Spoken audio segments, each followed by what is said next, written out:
সভাপতি যে আবার দেখলো আজকে সে আবার মানে রিয়া ফেলাইছে। সভাপতির কাছে যে যাব, কি মুখলি যাব? কুরবানির যে ভাগটা ফেলাইছে, যে পাঁচজন যে আমরা ভাগে, সভাপতির তো এমনিতেই টেকা কোনো অভাব নাই। আবার আর দুইটি যে যে দুইজনের কথা শুনলো, আর তো টেকার কোনো খেয়াল নাই। যেমন আমরা দিন আনি দিন খাওয়া লোক, কি করে এর সাথে আমরা পারবো?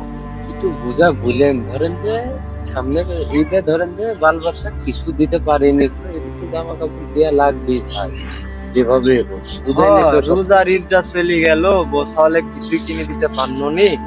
এই ঈদেও যদি কিছু না দিতে পারি, তে মুখ আর দেখাতে পারবো না কাকু। এই যে অবস্থা দেশের, হাহাকার লেগে আছে চারিদিকে, এদিকে ইনকাম পাতি নাই, কাজ কাম নাই।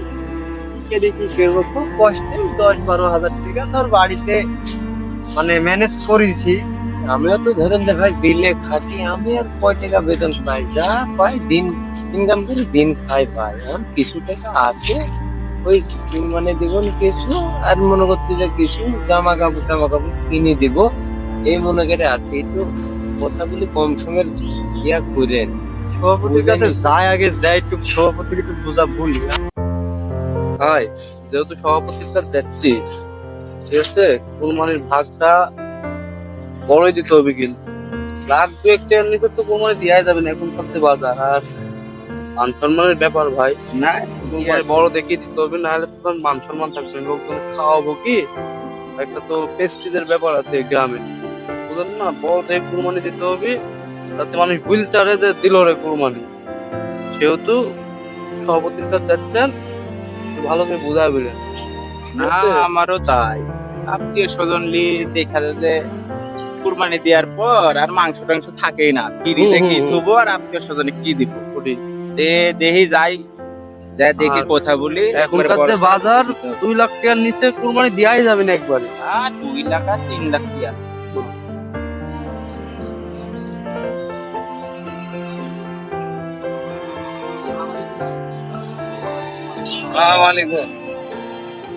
ওয়ালাইকুম সালাম। অনেকক্ষণ হয়ে গেল রে বা, বসে আছি। এত দেরি করে মানুষ? বসো বসো, তাড়াতাড়ি কাজটা সেরে আবার বাজারে যেতে হবে।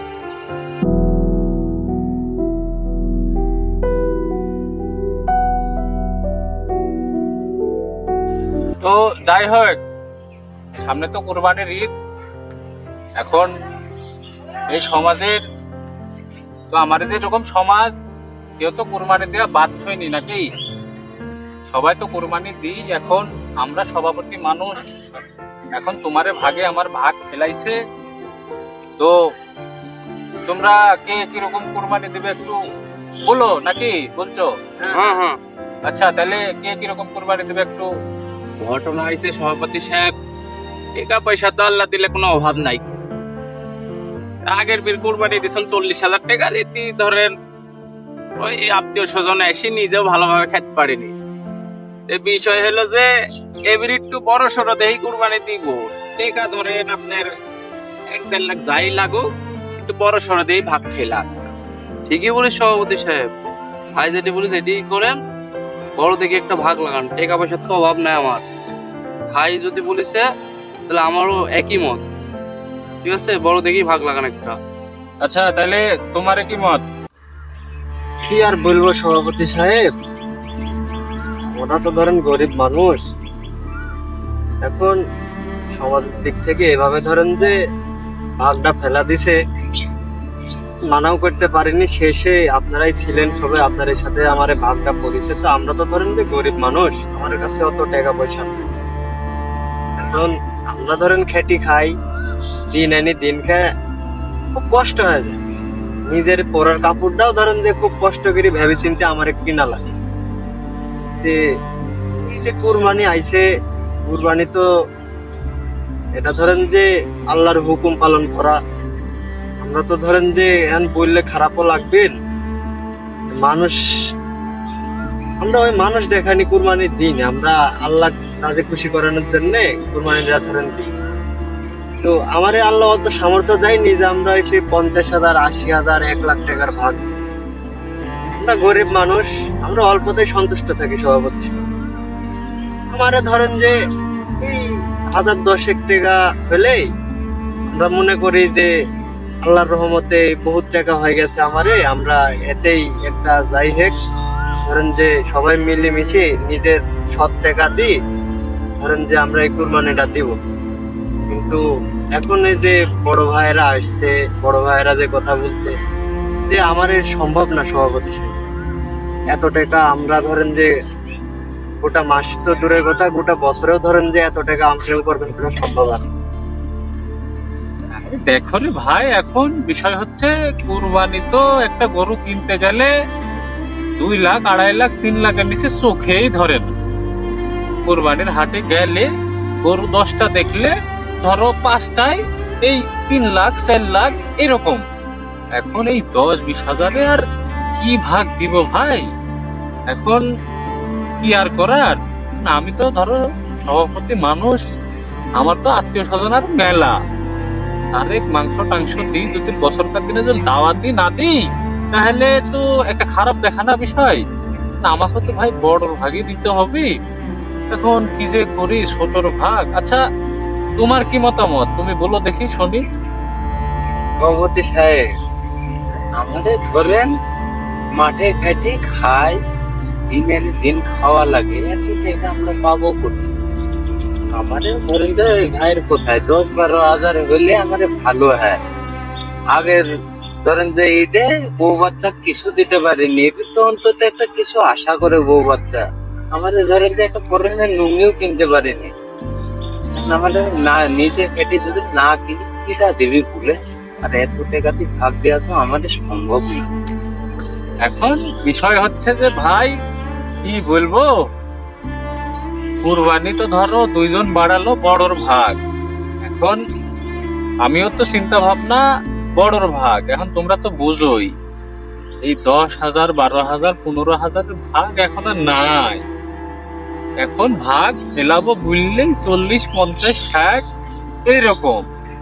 এখন কি করব, এখন এই সমাজের মানুষ তোমরা কিছু বলতেও পারছি নি, আমাকে বড়র ভাগ দিতে হবে। এখন সমাজেও তো সবার ভাগ মনে হয় পড়েই গেছে নাকি? হ্যাঁ হ্যাঁ, সবার ভাগ মনে হয় পড়েই গেছে। যেহেতু তোমরাই শেষ আলাপ আলোচনা করা, আর আমরা তো এদিক 3 জন হচ্ছি, একটা গরু 70-80 হাজার বা 1 লাখ হলে যদি 1 লাখ সিঁড়ি তোলা যায় 3 লাখ একটা ভালো গরু হবে নাকি? হ্যাঁ হ্যাঁ, একটা এটাই ভালো ভালো গরু হবে। হবে। এখন যাই হোক, মনে রাগ ঝাল কিছু লিও না। এখন 2 জন মিলি যদি একটা খাসি মাসি দিতে পারো, হাটেন কিনি 15-20 হাজার টাকার ভিতরে, ওটা একটু দিও ভাই। আর না হলে বউ বাচ্চা ওই টাকা দিয়ে মার্কেট টার্গেট করে দিই, কুরবানি দেওয়া লাগবে না। ওই ঈদের দিন ওই যখন ওই মাংস ভাগ করা হয় তখন একটু একটা ব্যাগ ট্যাগ লি আমার কাছে আসনি, আমি দিয়ে দিব নি, সমস্যা নাই। ঠিক আছে, কেউ রাগ ঝাল লিও না মনের ভিতরে। তাহলে হলো নাকি? হ্যাঁ হ্যাঁ, আমরা তাহলে 3 জন সব মিলি এটি সেট আপ করিলি, একটা হাটে যা গরুটা কিনিলি। আর যেহেতু এরা কোরবানি দিচ্ছে না, তোমার কাছে গেলেও 1-1.5 কেজির মতো মাংস একটু বিষয় হলো দিয়ে দিও, ঠিক আছে? ঠিক আছে। আচ্ছা। হ্যাঁ সভাপতি সাহেব, আপনার কথাই ঠিক। আমরা ধরেন গরিব মানুষ, খেটে খাওয়া মানুষ, আমাদের ধরেন যে বহুত আশা থাকে, ধরেন সারা বছর কাজ টাজ করে আসি, এই কুরবানির টাইমে একটু গোছাওয়ালেরও আশা থাকে যে নিয়াত করি যে কাজ কাম করি কিছু সঞ্চয় করে ওই জায়গা থেকে আমরা ধরেন কুরবানি দিব। কিন্তু আসলে তো ধরেন এখন এই যে সময়কাল চলে আইছে, এই কুরবানি ধরেন আমাদের মতো গরিব দুঃখীদের জন্য না। মনে আশা থাকে যে কুরবানি দিব, সবাই মিলে ঈদের আনন্দটা উপভোগ করবো। ধরেন টাকা পয়সার জন্য আমারে সে আনন্দটা আমরা উপভোগ করতে পারি। আল্লাহর কাছে বহুত ধরেন যে আশা করে রাখি যে সারা বছর কাজ কাম করি আল্লাহকে রাজি খুশি করানোর জন্য একটা কুরবানি করব, আর হওয়া উঠে যাক কি আর করার। তাই আমরা আমাদের জন্য দোয়া করেন যেন আমরা কুরবানি দেওয়ার মতো পরিস্থিতি আমরাও করতে পারি। সভাপতি সাহেব থাকেন। ওয়ালাইকুম সালাম। তা আইসো কিন্তু।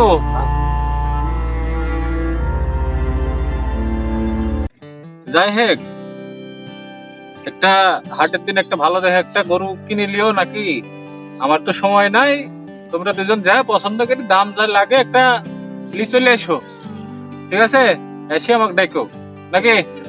আচ্ছা তাই করবো। আচ্ছা তাহলে ওঠো, যাও।